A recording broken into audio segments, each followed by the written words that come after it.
Emmanuel Leclerc, auriez-vous l'amabilité de vous présenter? Emmanuel, enseignant, chercheur, philosophe, essayiste, et j'essaie de démocratiser la philo au quotidien. Emmanuel Leclerc, je dois tout dire, expliquer pourquoi vous êtes aujourd'hui mon invité. Non pas que vous n'ayez pas des dons naturels qui justifieraient que je vous questionne, mais je pense que vous avez eu dans une destinée exceptionnelle et sur laquelle j'aimerais beaucoup qu'on revienne durant les 3/4 d'heure, 50 minutes que Fréquence protestante veut bien m'offrir. Racontez-nous votre vie qui démontre, au fond, que tout peut survenir dans une existence, et même le meilleur, à partir d'origines pourtant extrêmement préoccupantes, et c'est un euphémisme. En fait, je suis d'origine indienne, et je suis né un 9 septembre 82, donc je vais avoir 42 ans, dans les bidonvilles de Bombay. Les bidonvilles de Bombay, vraiment très pauvres dans les slums, à travers les slums. Et en fait, 10 jours après ma naissance, mes parents m'ont jeté dans une poubelle. Ils m'ont jeté dans une déchetterie, dans une décharge, au milieu des vaches sacrées, des animaux, des détritus. Et j'ai eu le jour même la chance, et je dis vraiment une chance, d'être recueilli par une femme en sari bleu et blanc qui passait par là, dans les détritus, dans cette décharge. Et cette femme, c'était Mère Teresa. Mère Teresa qui m'a récupéré dans cette décharge parce que je pleurais et j'étais nu. Et ça, je l'ai su il y a quelques années, il y a 6 ans maintenant, lorsque je suis retourné en Inde, où je suis retourné dans l'orphelinat qui m'a sauvé, si je puis dire, Mère Teresa qui m'a sauvé, et l'orphelinat dans lequel j'ai vécu 11 mois avant d'être adopté par une famille en France, une famille française, dans le sud de la France. Si Mère Teresa n'était pas passée, que se serait-il produit? Sincèrement, je l'ignore. Je l'ignore, mais à 99% des chances, je pense que je n'aurais pas vécu. Je n'aurais pas vécu parce qu'un bébé tout nu dans une décharge, c'est quand même assez... voilà, même si c'est courant en Inde, hein. Mais j'ai eu cette chance. Et en fait, lorsque je suis retourné en Inde il y a 6 ans, j'ai appris plusieurs choses de mon existence. Alors bien sûr, on m'avait dit, au début, mes parents adoptifs avaient un dossier et ils m'avaient raconté ce qui s'était passé. Mais ce dont j'ignorais, ce sont les choses suivantes. Ce qui était écrit sur le registre en Inde, que j'ai découvert. J'avais autour du cou un petit collier, une ficelle avec un petit bout de papier sur lequel était écrit mon prénom indien, Robin.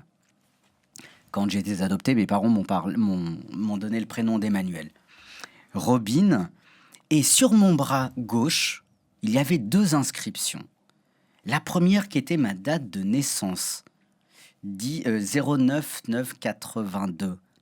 Or, j'ai été récupéré le 19 septembre. Donc, c'est pour ça que pendant 10 jours...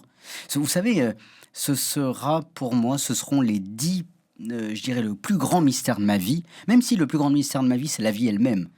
Mais le plus grand mystère, ce sera que s'est-il passé durant ces 10 jours de mon existence. Ces 10 premiers jours. Personne ne le sait. Donc, c'était la première inscription. La deuxième inscription, c'était le prénom de maman. Le prénom de maman... qui était inscrit Shubhadra en hindi, qui veut dire la bonne mère.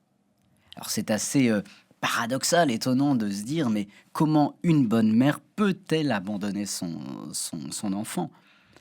Il y a quelques années, j'ai écrit un livre sur le don et j'ai analysé le mot abandon. Et dans le mot abandon, il y a le mot don. Et finalement, je l'ai vécu comme ça. Je le vis très, très bien. Encore aujourd'hui, cette adoption, j'ai été abandonné pour être donné de nouveau. Voyez, un second don. Mais ça veut dire que vous êtes resté 10 jours dans une poubelle? Non. Non. Non, parce que c'est invraisemblable finalement. On peut pas rester 10 jours sans manger, tout nu dans une poubelle. Et c'est pour ça que je pense que maman m'avait marqué ma date de naissance. Et il se peut, en tout cas, c'est à 100% la chose, c'est que j'ai été abandonné le jour même où j'ai été récupéré, Par retrouvé. Mère Par Mère Teresa, Teresa donc. en personne. Qui avait l'habitude de venir à cet endroit, dans ce quartier? En fait, son orphelinat n'était pas très loin. Et lorsque je suis retourné en Inde il y a 6 ans, j'ai eu la chance de rencontrer une sœur qui était présente le jour où je suis arrivé à l'orphelinat. Et c'est elle qui m'a montré tous les registres, etc., avec la signature de Mère Teresa, etc. Et c'est elle qui m'a dit que Mère Teresa, avec plusieurs de ses sœurs, avait l'habitude, tous les jours, tous les matins, de parcourir le quartier parce qu'il se trouvait qu'il y avait des enfants abandonnés. Et donc, pour les sauver, elle se baladait comme ça. Et dans les détritus, dans la décharge, elle en retrouvait malheureusement. Et donc, vous êtes recueilli par Mère Teresa le jour même, en quelque sorte, où elle vous trouve. Et que se passe-t-il alors là, Emmanuel Leclerc? Alors, ce qu'il se passe, c'est que je l'ai vu et je l'ai appris de par les registres. Il se passe que j'ai passé 11 mois dans cet orphelinat. Et en fait, pendant 11 mois, il y a une seule chose que je sais finalement, une seule information, c'est que pendant 11 mois, j'ai été nourri seulement avec de l'eau et du sucre, à cause de la pauvreté. Autrement dit, je n'ai pas eu une seule goutte de lait pendant 11 mois. Même dans l'orphelinat, Même dans il l'orphelinat. n'avait pas autre chose à vous donner. Il n'y avait rien à donner que de l'eau et du sucre. Et finalement, c'était tellement... Vous savez, dans les bidonvilles, c'est tellement pauvre que c'est... voilà, ils n'ont pas grand-chose. Et ils essaient de nourrir les enfants comme ils peuvent. Alors, lorsque je suis retourné dans cet orphelinat, j'ai demandé quand même... Poser une question à la sœur. Et je lui ai dit, mais pourquoi j'ai été abandonné? Et c'est quand même une question, pourquoi? Et elle m'a dit, il y a 2 possibilités. On ignore laquelle, mais il y en a 2. La première, ce qui est la plus, je dirais, la plus logique, c'est à cause de la pauvreté. Voilà. Maman n'a pas voulu m'avorter, elle m'a mise au monde. Et puis après, à cause des conditions très précaires, elle s'est dit, on va l'abandonner. Elle s'est sans doute dit, on va l'abandonner. Cependant, vous savez, ce que je comprends aussi de par la religieuse qui m'a reçu et accueilli, elle ne m'a pas abandonné n'importe où. Voyez, elle m'a abandonné dans cette décharge, pas très loin de l'orphelinat. Est-ce qu'elle pensait que j'allais être récupéré? Je ne sais pas. Ça, c'est une hypothèse. Et la seconde hypothèse, là, pourquoi elles m'ont abandonné? Parce que j'étais un garçon.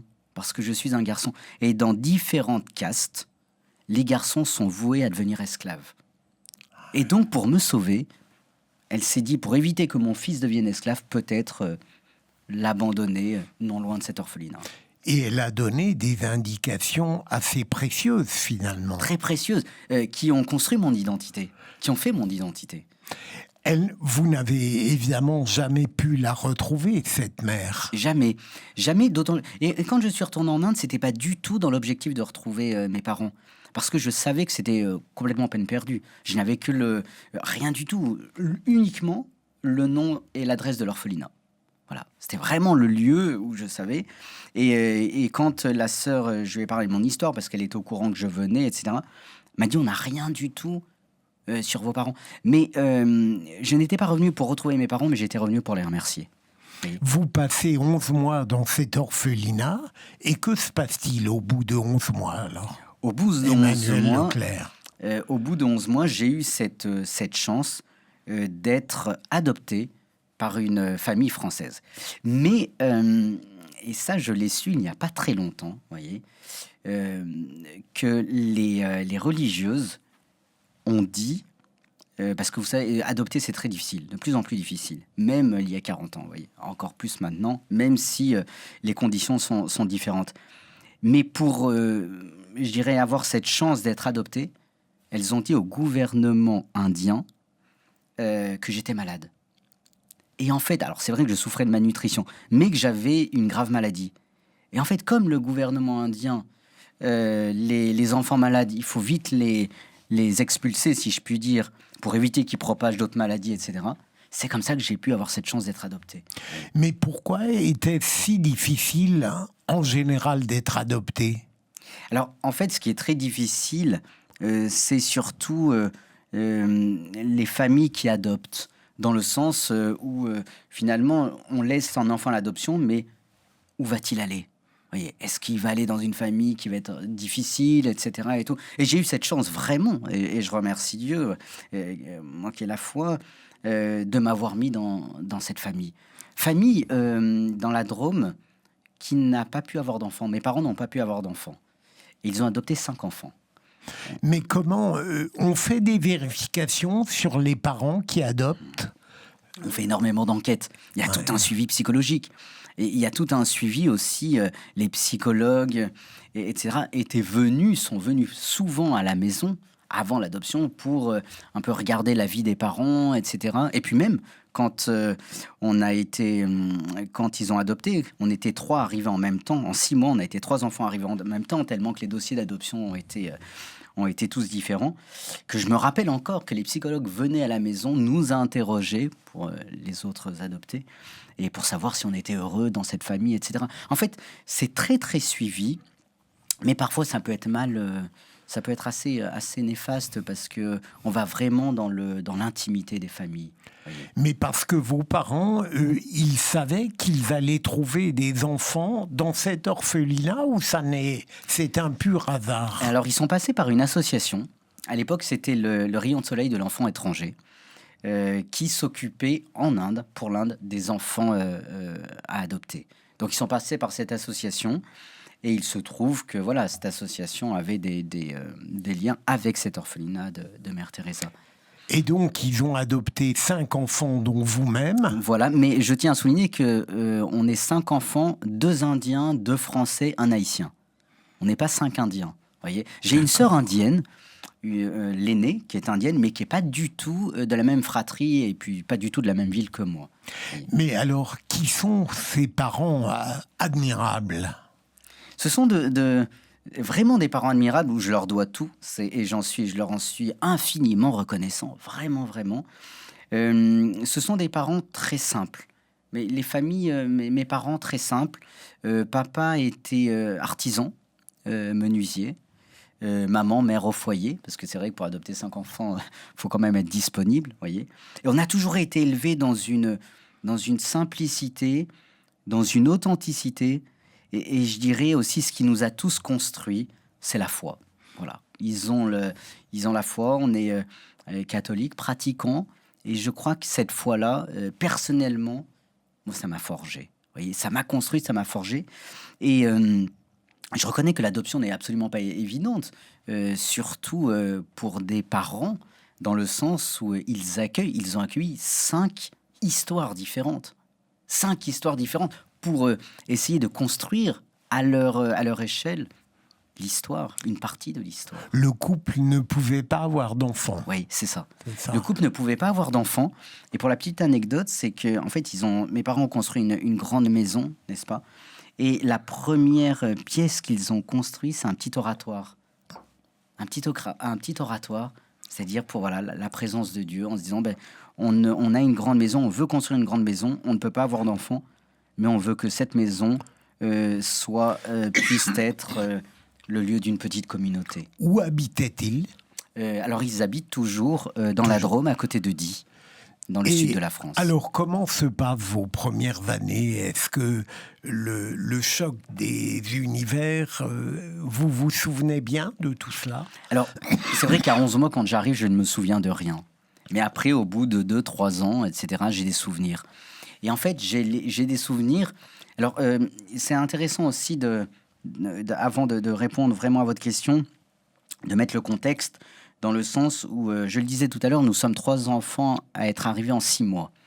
C'est-à-dire, j'ai été, je dirais, élevé avec ma sœur aînée et un de mes frères. Mon frère, on a 6 mois d'écart, voyez. Donc, on a été élevés en jumeaux. Alors, c'est marrant parce que vraiment en jumeaux, on était habillés pareil, etc. Et mon frère À lui, je raconterai un peu leur parcours peut-être après, mais on a toujours été très proches, voyez, et on s'est toujours entraidés. Mon frère, intellectuellement, a plus de capacités que moi, avait plus de capacités que moi, il les a toujours, mais on ne s'est jamais comparé. Et cependant, j'ai toujours été en admiration devant lui, et je crois que il m'a toujours, sans même le vouloir, poussé à aller toujours plus haut. Voyez, j'ai toujours eu des difficultés intellectuelles parce que j'avais souffert de malnutrition et donc j'avais des carences alimentaires, etc. Et donc j'ai toujours eu des difficultés intellectuelles et on en reparlera, mais ça ne m'a pas empêché de faire 16 ans d'études par la suite. Voyez. Elles se sont traduites comment, vos difficultés intellectuelles à l'origine, dans la vie scolaire donc. Dans la vie scolaire, exactement. J'avais des mauvaises notes à l'école, je travaillais, je n'y arrivais pas. Voyez, si bien qu'en seconde, je me rappellerai toujours, et je le marque dans mon livre, en seconde, mon prof principal, à la fin, au 3e trimestre, la veille, il y avait eu le conseil de classe qui s'était passé, et le lendemain, il nous fait, en tant que prof principal, un bilan de cette année de seconde. Et il passait les élèves les uns après les autres. Il arrive vers moi, et il me dit cette phrase. Il me dit, Emmanuel, on s'est aperçu que tu n'avais pas les capacités intellectuelles pour faire des études.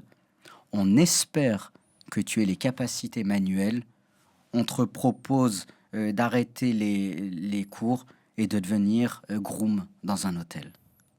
Et je lui réponds, bah écoutez, ça tombe bien parce que papa a un oncle qui est le patron de l'hôtel. À l'époque, il était le patron du Grès d'Albion à Cannes, sur la Croisette. Et je lui dis, bah, ça tombe bien, je vais aller là-bas. Le soir même, je me rappelle, j'étais dans mon lit, le soir même, ce prof d'histoire, je l'ai traité de tous les noms. Et je me suis dit, mon coco, je vais te prouver que je suis capable de faire quelque chose. Je vais te le prouver. Et en même temps, vous n'aviez pas vécu cette phrase comme offensante? Pas du tout. Ça m'a boosté. Ça m'a boosté, je me suis dit... En fait, ça m'a fait réfléchir. Ça m'a boosté, ça m'a fait réfléchir. Et donc, je me suis dit, je vais lui prouver que je vais essayer de faire quelque chose. Je passe la première avec beaucoup de difficultés. Je rentre en terminale avec beaucoup de difficultés.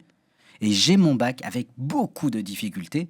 Si bien que le jour des résultats, j'avais 84 points à rattraper. 84 points. Et c'était terrible parce que j'étais en littéraire. J'avais 16 toute l'année en philo. J'ai 8 en philo. J'ai eu 3 en histoire géo, 6 en anglais. Enfin, que des notes catastrophiques. Et je me rappelle, le jour des résultats, ce même prof d'histoire m'a dit « Mais tu vois, Emmanuel, on te l'avait dit que tu n'avais pas les capacités. » Et de nouveau, il me ressort le truc. Et je me suis dit, mais... Et en fait, j'ai travaillé et puis j'ai eu le bac au rattrapage. Voilà, j'ai eu...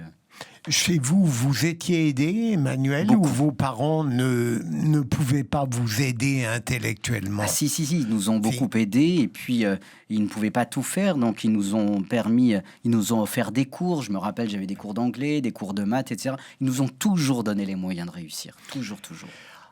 Est-ce que, à un quelconque moment de cette vie difficile où vous doutiez peut-être un peu de vous, de vos capacités, vous avez désespéré d'une réussite classique en quelque sorte?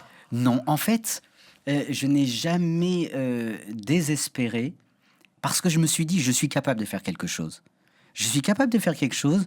Peut-être je n'arriverai jamais à faire ce que je veux, mais cependant, je veux montrer que je suis capable de faire quelque chose. Et c'est vrai que j'avais des rêves.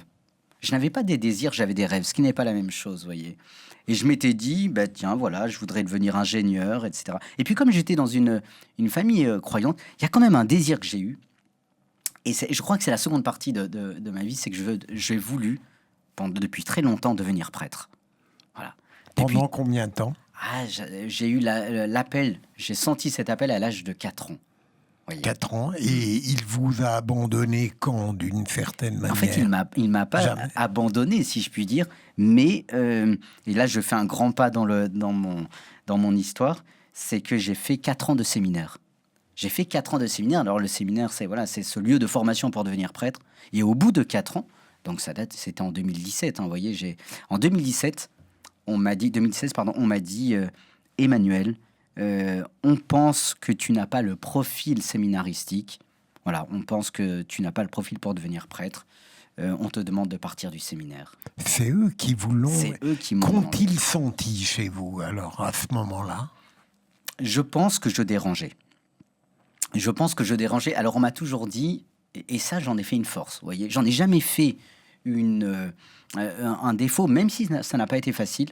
On m'a toujours dit que je suis atypique. J'ai toujours été atypique. On m'a dit, et alors le séminaire m'a dit, les formateurs au séminaire m'ont dit, tu n'es jamais là où il faut être, tu es toujours là où il ne faut pas être. Et on m'a reproché plusieurs choses, par exemple, de poser trop de questions. Parce qu'on m'a dit, en théologie, il ne faut pas poser de questions, il faut recevoir la parole de Dieu, etc. Mais moi, pour comprendre les choses, j'avais besoin de questionner, voyez. Et la curiosité, j'ai toujours été très curieux de nature. J'ai toujours voulu comprendre les choses pour pouvoir voilà, les comprendre et puis surtout comprendre le monde qui m'entourait. Ça ne vous a pas détourné de la religion? Pas du tout. Je continue tous les dimanches à pratiquer, à prier tous les jours, etc. Ça m'a fait réfléchir. Je me suis dit, moi qui ai toujours eu cet appel à devenir prêtre, j'ai dit, mais Dieu, il manque. J'ai parlé à Dieu, je lui ai dit, il manque de prêtres, on le voit. Il en manque de plus en plus. Et voilà que moi je me présente et on me dit non. Voyez. Et après cette... alors je reviens un peu en arrière parce que entre le bac et finalement cette entrée au séminaire, j'ai fait des études. Voilà. J'ai fait des études. Par curiosité, comme je vous ai dit, je suis très curieux de nature. J'ai fait des études de psychologie. En fait, j'ai une licence en psychologie, un master 2 en théologie et une thèse de doctorat en philosophie. J'ai toujours aimé les études. Et surtout, pourquoi j'ai aimé les études? Parce que, comme je vous l'ai dit, je suis très curieux. J'ai toujours voulu apprendre pour comprendre. Et puis, donc, avant le séminaire, j'ai fait les études de philosophie et j'ai commencé à enseigner. J'ai commencé à enseigner la philosophie. À quel moment avez-vous senti, je dirais, une très forte amélioration intellectuelle chez vous? À quel moment vous êtes-vous senti, en quelque sorte, si on n'y est jamais, à la hauteur par rapport à vos rêves? Quand j'ai terminé mes études. Oui. Mais pas du tout pendant les années. Et encore, j'ai galéré, mais même pendant mes études, hein, j'ai galéré pour avoir des notes correctes, etc. Et je vous raconte quand même, je raconte une anecdote pour montrer que même jusqu'à la thèse de doctorat, j'ai galéré. Jusqu'à la thèse. Mais j'avais toujours cette petite voix intérieure. Je dis, je vais y arriver, je peux faire quelque chose. J'ai soutenu, j'ai travaillé ma thèse de doctorat pendant le séminaire. Et ça a été pour moi une épreuve. J'ai eu plusieurs épreuves dans la vie. Finalement, ces épreuves, je les ai prises comme des preuves. Vous voyez, des preuves que je pouvais faire quelque chose. Et là, ça a été une preuve terriblement difficile parce que mon directeur de thèse de doctorat m'a lâché, m'a complètement lâché, mais il m'a abandonné, là, c'est qu'à de le dire, au bout de 900 pages de thèse. Vous imaginez, 900 pages. Il voulait que j'aille jusqu'à 1000 pages. J'avais encore un an, 1000 pages. Je dis, mais je n'y arrive pas. Comment 900 pages? Et il m'a complètement lâché. Il m'a dit, je ne souhaite plus être votre directeur de thèse. Voilà. Parce que sans doute j'étais au séminaire et je faisais les deux en même temps. Il y avait sans doute des idéologies, etc. Et je me suis retrouvé à la rue finalement en disant, mais il faut que je retrouve un directeur de thèse. D'autant plus que mon directeur de thèse m'avait dit, je vous lâche, ce sera très difficile pour vous de retrouver un directeur. Et je me suis dit, mais c'est pas possible. Ils se connaissent tous entre eux. Ils me lâchent complètement à la rue et il me dit, ce sera très difficile. Et moi, j'avais cette petite... intérieurement, je me suis dit, je vais y arriver, je vais trouver quelqu'un, etc. Et en fait, j'ai écrit à différents directeurs d'université, etc. Jusqu'à ce qu'on ait un à Toulouse qui me dit votre directeur de thèse est connu pour lâcher ses étudiants. Nous, ça, c'est pas du tout dans notre manière d'agir, mais je vais lire votre thèse et vos 900 pages, et je vais, dans quelques jours, enfin 15 jours après, je vous rappelle. 15 jours après, il m'a rappelé et il m'a dit, écoutez, votre thèse, c'est une excellente thèse, mais on n'a jamais vu des thèses aussi longues. voilà ce qu'on vous propose. On vous donne 1 an pour réduire votre thèse de 900 à 500 pages. Ça a été intellectuellement l'année la plus difficile. La plus difficile. Autrement dit, réduire 400 pages. Je me dis, mais qu'est-ce que je vais réduire? Qu'est-ce que je vais pas réduire, etc. Le jour de ma soutenance, ça je m'en rappellerai toujours, mais c'était un exercice intellectuel où là j'ai appris vraiment, j'étais à ma place, voyez. Pour répondre à votre question, c'est à ce moment-là que je me suis dit, je suis à ma place. Le jour de ma soutenance, mon jury de thèse m'a interrogé sur les 400 pages que j'avais enlevées. Non pas celles que j'avais laissées, enlevées. Et ça, pour moi, je me suis dit, mais pendant 4h30, j'ai essayé de combattre. Je me suis dit, bah voilà, intellectuellement et tout. Et ça, j'ai eu la chance que ça a très très bien passé. C'était quoi le sujet de votre thèse? C'était Paul Ricoeur. D'accord. Paul Ricoeur, la sagesse pratique, dans la pensée de Paul Ricoeur, sur la prudence. La raison de l'abandon par ce directeur, c'était à cause de son caractère ou il vous reprochait des choses? Alors, je pense, en ayant pris du recul et en ayant demandé conseil à des confrères universitaires, il y avait une raison majeure. C'est que vous savez, souvent les directeurs de thèse proposent à leurs étudiants des sujets de thèse en vue d'un éventuel poste après à l'université. Et en fait, le mien s'est aperçu que je n'irais sans doute pas à l'université, étant donné que j'étais au séminaire pour devenir prêtre. Et donc il dit, ça ne sert à rien de continuer, de toute façon il va pas venir chez nous. Parce qu'au début il m'avait dit, on a besoin d'un riquerien à l'université. Donc j'avais compris. Et puis pendant ce parcours, je suis rentré au séminaire. Donc pour lui c'était... Et quand vous quittez le séminaire, contraint et forcé d'une certaine manière, que faites-vous? Alors là, la véritable descente aux enfers. Mais descente aux enfers. Vous avez quel âge là quand vous quittez le séminaire? Je suis rentré à 33 ans, et comme finalement l'âge du Christ, et je suis ressorti à 4 ans après, donc 37 ans. 37 ans. Et auparavant, avant le séminaire, vous aviez déjà un métier ou... Alors j'enseignais. Vous enseignez à quel endroit? Alors j'ai fait pas mal de remplacements, j'avais aucun concours, j'avais rien passé. Et donc avant le séminaire, j'ai enseigné. J'ai commencé à Lyon, j'ai poursuivi à Bourg-en-Bresse, j'ai été à Belay aussi dans l'Ain, où j'ai été directeur adjoint d'un lycée pendant 1 an. D'accord. Directeur adjoint, ça a été énorme, tout en enseignant la philo. Voilà. Et puis le dernier poste à Avignon, et c'est pour ça que je suis rentré pour le diocèse d'Avignon au séminaire. Et vous enseignez où? En première Qu'en terminale. En Qu'en terminale, la philosophie. D'accord. Voilà. Et vous aimiez ça, enseigner? Beaucoup.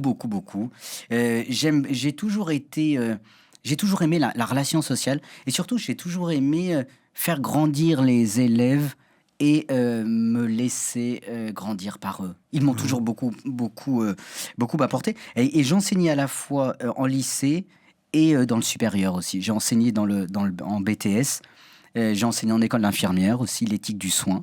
Voilà, puisque ma thèse était sur la prudence et en éthique. On m'avait proposé différents postes. Vous estimiez être, je vais offenser votre modestie, vous estimiez être un bon professeur? J'estimais donner le meilleur de moi-même. Voilà, j'estimais donner le meilleur de moi-même, et je ne cache pas que mes élèves et mes étudiants me le rendaient vraiment avec beaucoup de... Je sais pas, il y avait une bienveillance, il y avait une bonté énorme, si bien que certains de mes élèves, je suis devenu leur témoin de mariage, vous voyez, ou parrain de leurs enfants, etc. Et on a toujours, jusqu'à maintenant, de très très bonnes relations, vous voyez. Donc vous quittez le séminaire dans les conditions que vous avez dites, vous avez 37 ans, et que se passe-t-il là? Comme je vous l'ai dit à l'instant, descente aux enfers. Descente aux enfers parce que j'ai été... Alors là, c'est pour le coup, vous voyez, un nouvel abandon, séminaire. Mais là, j'ai été lâché, si je puis dire, à la rue, dans tous les sens du terme. C'est-à-dire que je n'avais aucun concours, je ne pouvais faire que des remplacements. Je n'avais rien du tout. J'avais 3 diplômes. Mais que voulez-vous? Surtout, je me dis, mais c'est pas possible. 3 diplômes, 16 ans d'études. Qu'est-ce que je vais faire? Alors, j'ai écrit à des établissements en disant, voilà, je cherche un poste et tout, très bien. Alors, j'ai commencé à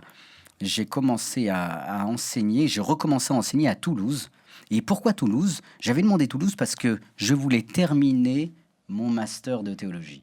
à la Cato Toulouse, et en même temps, j'enseignais à côté dans un établissement où c'était que des remplacements en philo. Voilà. À la fin de l'année, mon remplacement s'est terminé. Et là, j'ai réécrit en France, etc. Et j'ai eu une proposition à La Rochelle. J'ai beaucoup aimé La Rochelle, mais le remplacement n'a été que de 6 mois, parce que c'était un congé maternité.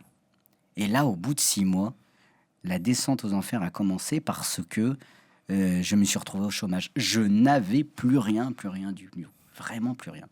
Et donc, j'ai envoyé 384 CV, lettres de motivation de partout, dans toute la France, pour trouver du travail dans l'enseignement. De partout. En éthique, en philo, de partout, de partout, de partout.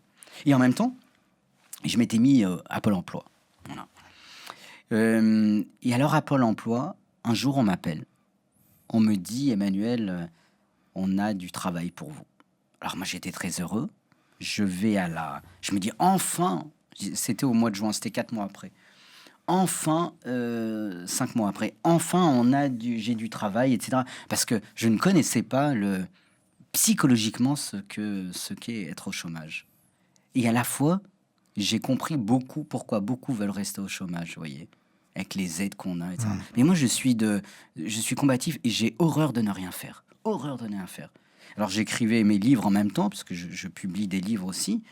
Et je me suis dit, mais je n'avais aucune activité intellectuelle. De transmission, etc. Donc, je vais à Pôle emploi et ils me disent, on a un travail pour vous. J'étais très heureux. Et là, je dirais la douche froide. La dame de Pôle emploi me dit, elle me présente un papier et elle me dit, voilà ce qu'on vous propose. Et je me dis, mais c'est pas possible. Le travail qu'on me proposait, c'est là que je vois que je suis vraiment descendu bas, même s'il n'y a pas de sous-métier, promeneur de chiens. Promeneur de chiens. Je me suis dit, mais c'est pas possible. Au bout de 16 ans d'études, promeneur de chiens à La Rochelle. Et je lui dis, madame, j'ai beaucoup de respect pour les promeneurs de chiens, mais je ne comprends pas trop pourquoi je passe d'un doctorat en philo, d'un master en théologie et d'une licence en psycho pour être promeneur de chiens. Et elle me dit, écoutez, on n'a pas trouvé mieux pour vous, mais dans votre CV, il y avait écrit que vous aimiez la nature des animaux. Donc on a proposé ça. Je lui ai dit, écoutez, je vais réfléchir. Et elle me dit, vous savez, si vous dites non encore 2 fois, on vous enlève les allocations. Entre parenthèses, j'ai compris pourquoi les gens étaient aussi déprimés. Hein. Et surtout, pourquoi on ne trouvait pas de travail. Parce que pour en arriver là, moi je voyais plutôt, pour en boutade, je voyais plutôt me faire balader par les chiens que moi-même balader les chiens, vous voyez, sur la plage, sur l'île de Ré. Et je lui ai dit, madame, est-ce que vous pouvez... Parce que je me dis, mais personne ne va me croire, c'est pas possible. Je dis, est-ce que vous pouvez m'envoyer sur mon mail, en PDF, votre proposition? Parce que je savais ce que j'allais faire. L'après-midi même, je vais sur mon ordinateur, sur le site du ministère du Travail. J'écris, à l'époque, c'était Muriel Pénicaud, la ministre du Travail. Et par la page du ministère, je lui écris tout un mail, en disant, voilà, chère Madame la Ministre, voilà la situation dans laquelle je suis. Voilà, j'ai envoyé 384 CV lettres de motivation. Jamais eu de réponse. Voyez. Et là, Pôle emploi me propose d'être promeneur de chiens, au bout de 16 ans d'études. En vous remerciant, Madame la Ministre. Bon. C'était l'été, je rentre chez moi. Je rentre chez mes parents, je me dis... J'avais voulu rester à La Rochelle parce que je me suis dit, mais je pouvais encore payer mon loyer, comme j'avais les allocations chômage. Et je me suis dit, mais c'est pas possible, non, j'arrête, je vais chez les parents, etc. Et je comprends les parents, parfois plus déprimés que nous, en disant, mais que va devenir notre fils, etc. Avec tout ce qu'il a fait, finalement, ça ne sert pas à grand-chose, quoi. Et en octobre, vous voyez, même la rentrée de septembre, je n'avais rien. En octobre... sur Facebook, je vois cherche en urgence un prof de philo à Nantes. Voilà. Et donc, j'arrive à Nantes pour faire des remplacements. Voyez, pour faire des remplacements. Et pour la petite anecdote, au mois de novembre, je reçois un coup de téléphone, numéro masqué. C'était le patron de Pôle emploi France qui m'appelait. C'est pas possible. Il me dit, Monsieur Leclerc, il me dit, oui, nous avons reçu ce matin, une lettre commandée à votre sujet de Madame la Ministre. Et nous voulions vous présenter nos excuses pour l'emploi que l'on vous a proposé, qui n'est pas du tout à la hauteur de vos compétences. Voilà. Et il me dit, voilà, je vous donne mon numéro de téléphone si vous avez un problème, etc. Et je lui dis, écoutez, déjà, je vous remercie de m'appeler. Deuxièmement, j'espère que je n'aurai plus de problème. J'ai trouvé un emploi par Facebook. Voyez. À La Rochelle, donc, alors. À Nantes. C'était à Nantes, voilà. À Nantes. Là, voilà. J'étais à La Rochelle, les vacances après. Et puis, j'ai, par Facebook, un poste à Nantes. Et à l'heure actuelle, donc... Et donc, à Nantes, on me dit, il faudrait que vous passiez les concours, etc. Donc, j'ai passé le concours du CAPES, un an après, et j'ai eu cette chance d'arriver 3e de France au concours du CAPES de philosophie. Et là, on m'appelle, on me dit, vous pouvez choisir l'académie que vous voulez. Et en fait, je me suis dit, pour moi, Paris, je voulais venir vivre à Paris avec tous mes projets dont on va sans doute parler après. Et on m'a dit, Paris, il n'y a pas de poste. On vous donne le poste le plus proche de Paris, c'est Dreux. Donc actuellement, je suis prof de philo à Dreux, au lycée Saint-Pierre-Saint-Paul de Dreux. Et en même temps, depuis quelques années, j'ai un poste, j'ai trouvé aussi quelques heures, et ça me passionne, des cours d'éthique sur l'intelligence artificielle, donc sur la prudence, en école de commerce, dans le 15e à Paris. Et à Dreux, vous êtes dans un lycée, donc. Et à Dreux, je suis dans un lycée pour des terminales, où j'enseigne la philo. Et ça se passe bien. Formidablement bien. Et alors, à côté donc de l'enseignement, qu'avez-vous fait, par exemple? Alors, mon objectif, j'ai une passion, c'est de démocratiser la philosophie, de la rendre accessible. Et donc, par différents moyens, je me suis dit pourquoi ne pas la rendre accessible. Et donc, j'ai fondé Devenir pour agir. Devenir pour agir, qui est la première émission française d'interviews philosophiques de grandes personnalités de renommée internationale. Et chaque semaine, je reçois à mon micro une personnalité pour réfléchir de manière philosophique sur son domaine de compétences et sur le monde. Vous en avez reçu combien à peu près? Et là, donc tous les mercredis soir sort une interview et je suis à ma 147e interview. Et en général, les gens vous acceptent volontiers? Alors, je ne vous cache pas qu'au début, ça n'a pas été évident parce que ça n'a jamais existé, ces émissions d'interview philosophiques. Donc, il y avait une certaine appréhension. Mais de plus en plus, ils disent oui parce que voilà, ils vont voir aussi ce que je fais. Et surtout, ils s'aperçoivent que ça les fait réfléchir sur eux-mêmes, voyez. Il y a une sorte d'introspection, il y a une sorte tout simplement de continuité de connaissance d'elles-mêmes. Est-ce que vous avez conscience d'avoir, jusqu'à aujourd'hui, une destinée exceptionnelle ou vous ne le ressentez pas du tout? Non, je ne le ressens pas du tout parce que toute vie est singulière, toute vie est particulière et toute vie est unique. Voyez, il y a une unicité de la vie, on est tous uniques. Ce dont j'ai conscience, c'est vraiment le cadeau de la vie. La chance d'avoir été sauvé, c'est évident. C'est évident parce que je ne sais pas ce que je serais devenu, voyez. Et je veux qu'aujourd'hui, ma vie soit un cadeau pour mes parents qui m'ont donné la vie. Je ne les connais pas, mais c'est ce cadeau que je peux leur faire aujourd'hui parce qu'ils m'ont fait le cadeau de la vie. Ils vivent toujours, vous l'avez dit, vos parents? Mes parents adoptifs. Oui, vos parents adoptifs, oui. Bien sûr. Ils doivent être très fiers de vous, non, aujourd'hui? On n'en parle pas. Il y a une pudeur entre nous. Mais ce dont je sais, c'est qu'ils sont heureux pour moi. Et votre fratrie, vous vous entendez très bien, les 5? On s'entend tous très bien. Il y a une jeune fille, il y a une femme dans la fratrie ou vous n'êtes que des garçons? Non, j'ai 2 sœurs de frères. D'accord. Voilà, 2 sœurs de frères et j'ai 18 neveux et nièces. Vous voyez, ils sont tous, tout le monde est marié, des enfants, etc. Et on s'entend tous très bien. On se voit peu, malheureusement, mais ce qui est normal, parce que on est tous différentes parties de la France, et surtout, on a tous, chacun a sa vie de famille, etc. Ils ont des réussites comme vous, dans des domaines différents? Oui, tout le monde à son échelle. Tout le monde à son échelle. Après, mes sœurs, ma sœur, j'ai ma sœur aînée qui a 6 enfants, donc elle est mère au foyer, parce que pour avoir 6 enfants, il faut. J'ai une autre sœur qui est secrétaire médicale, qui avait des études de lettres et qui est secrétaire médicale. J'ai un un autre frère qui est trader, voilà, qui avait des études de finance. Et mon frère, dont je parlais tout à l'heure, où on est élevé en jumeaux, lui, il a fait Saint-Cyr. Alors déjà, il a sauté de classe, vous voyez. Dès le début, il a sauté de classe, il a fait Saint-Cyr, il est sorti dans les 10 meilleurs de sa promotion. Il a eu la chance d'être au PGHM. Et malheureusement, il a eu un accident de ski, et donc il s'est tué l'épaule. Ses commandants, ses supérieurs lui ont dit, maintenant, tes hommes, tu les commanderas derrière un ordinateur. Il a démissionné à ce moment-là de l'armée. Il est parti aux États-Unis faire un billet HEC. Et aujourd'hui, il est PDG d'un groupe EBP qui a 800 salariés. Emmanuel Leclerc, à l'évidence, vous suivez l'actualité d'aujourd'hui, pas seulement philosophique, mais vous êtes sans doute informé de ces crimes commis par des mineurs de plus en plus tôt.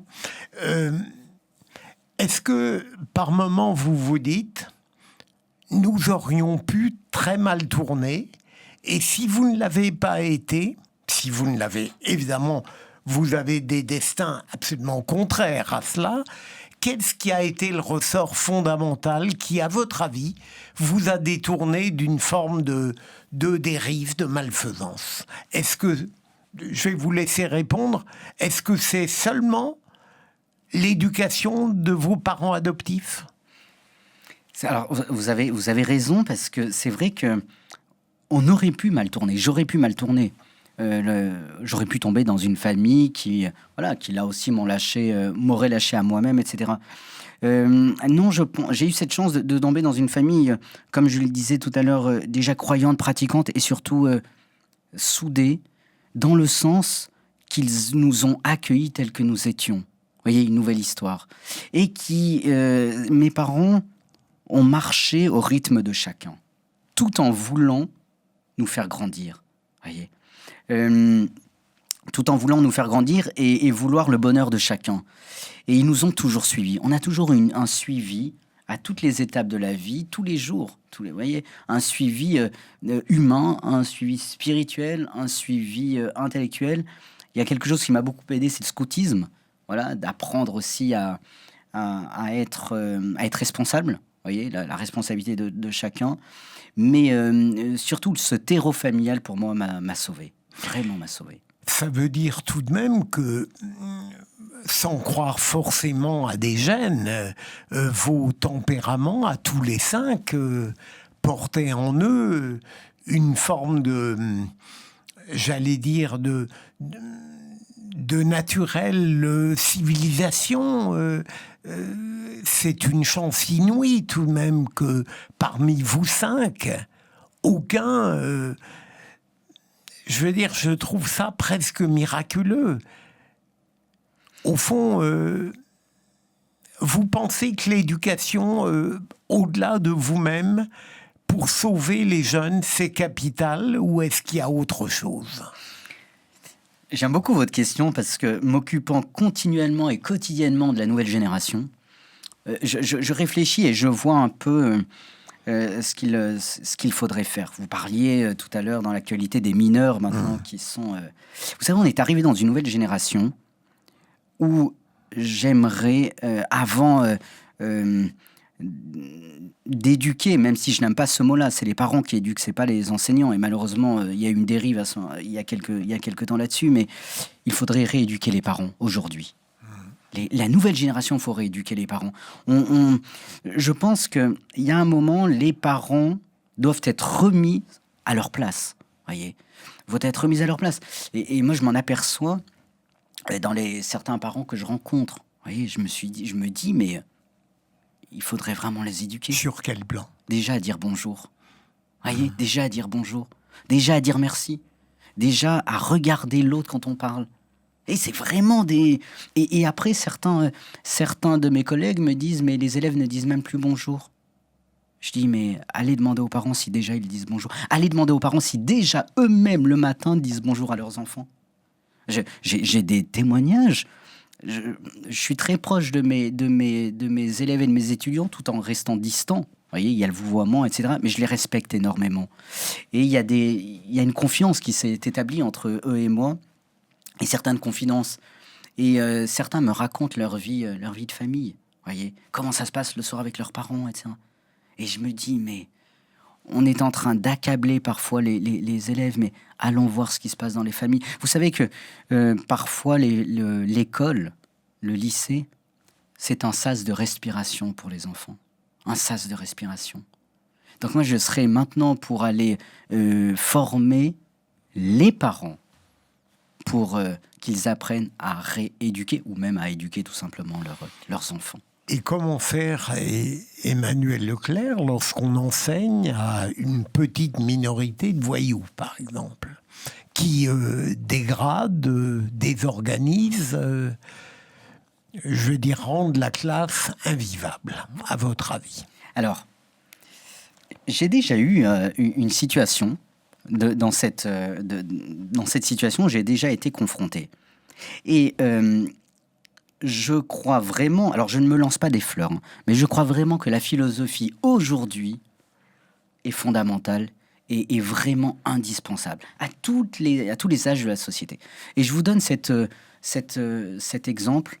Un jour, j'ai été confronté à une classe assez turbulente, mais j'ai l'habitude, donc quand j'arrive en cours, etc., j'ai l'habitude de ne pas parler. Je fais silence. Le silence appelle le silence. Donc quand vous rentrez dans une classe et qu'un prof fait silence, les élèves parlent, etc. Et puis au bout d'un moment, parce que je fais silence en regardant mon journal, non pas en les ignorant, mais c'est très pédagogique.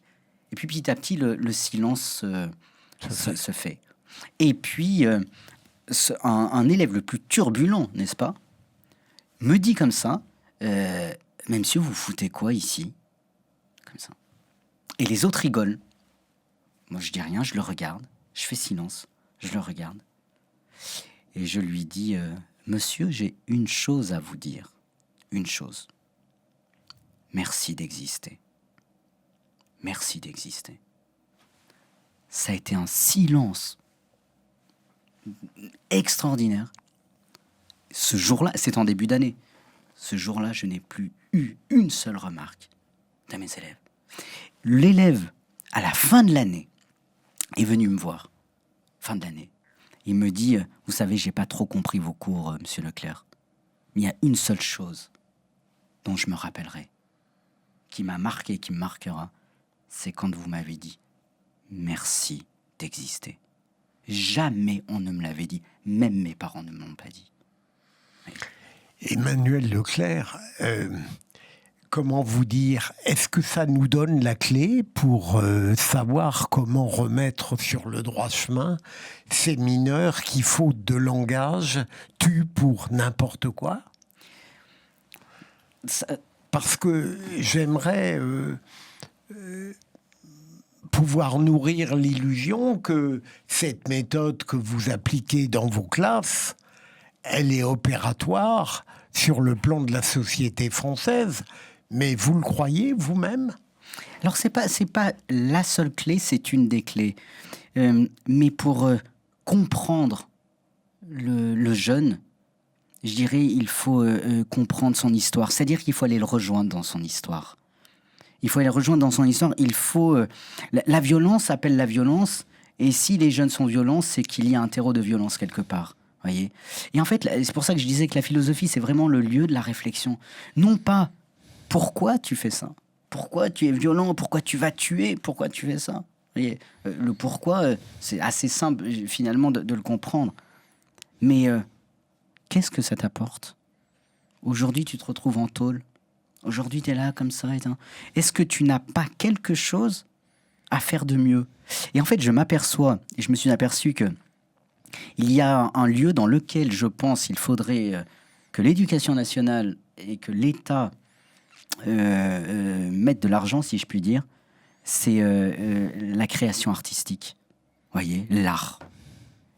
Tout le monde a du talent. Tous les jeunes ont du talent. Tous les jeunes. Sauf que l'on n'a pas découvert, on n'a pas décrypté leurs talents. On les a pas décryptés. Et vous savez, la musique fait beaucoup. Les jeunes aussi, aujourd'hui, s'expriment de différentes manières.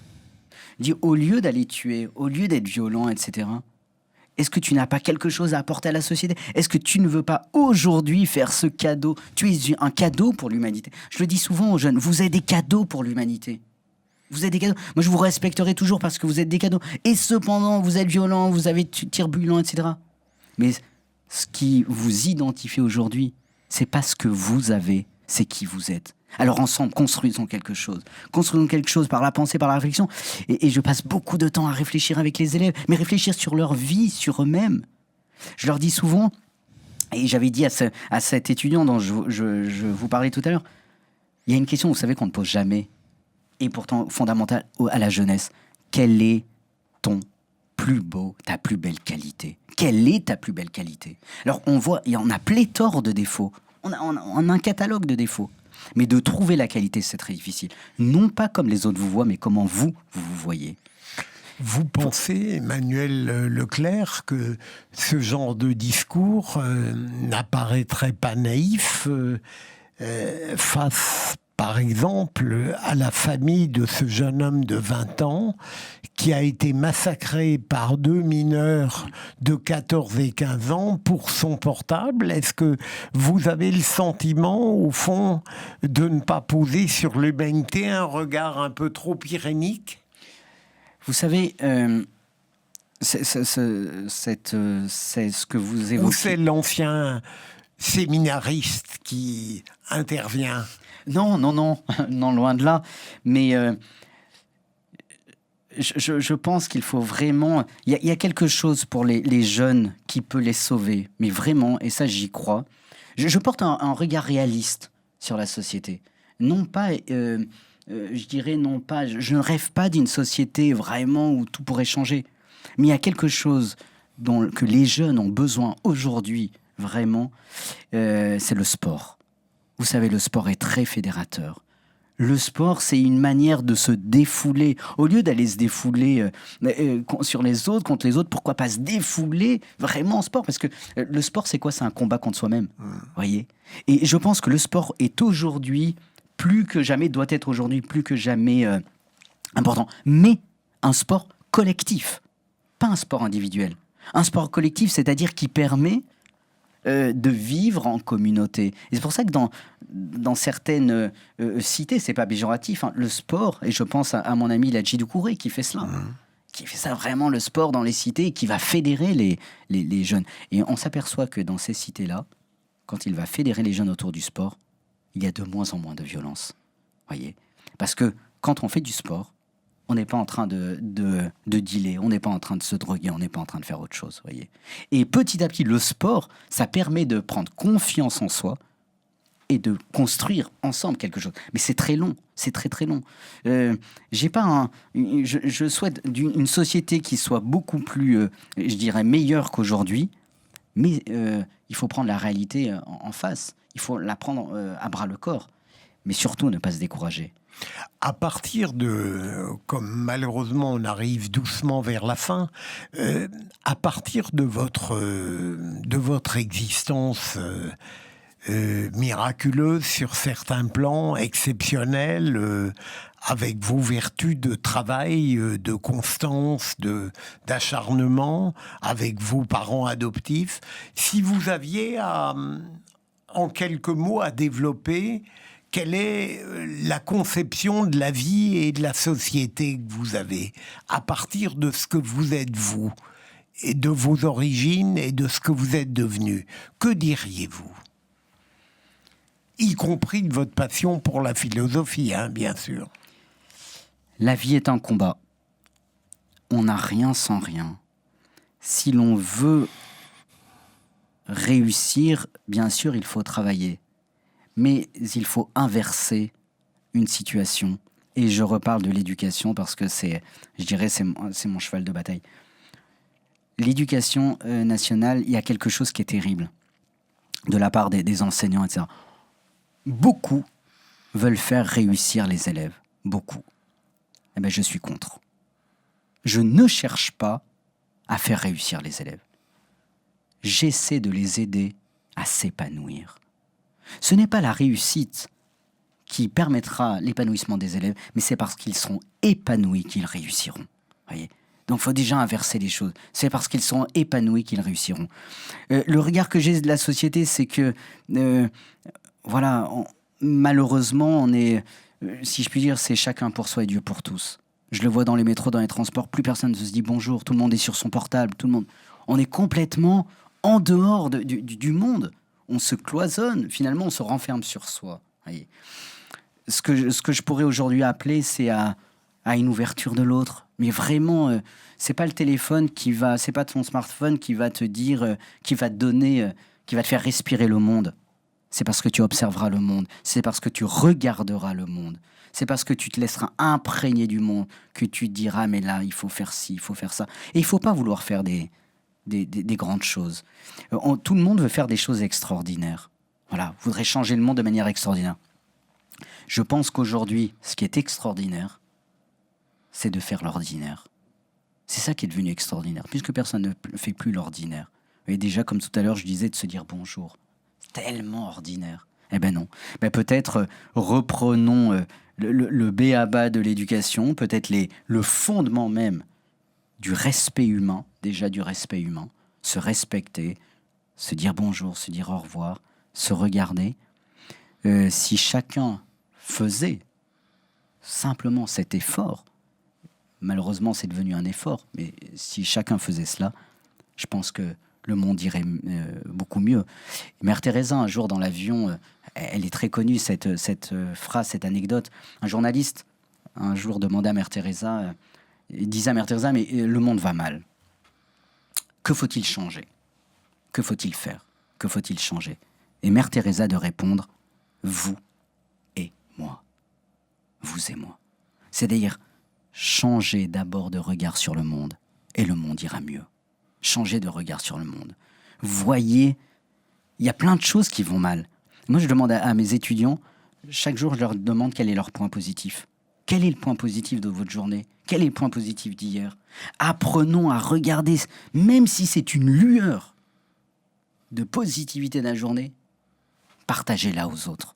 Voyez? Et c'est pas, je suis pas dans un monde de bisounours, si je puis dire.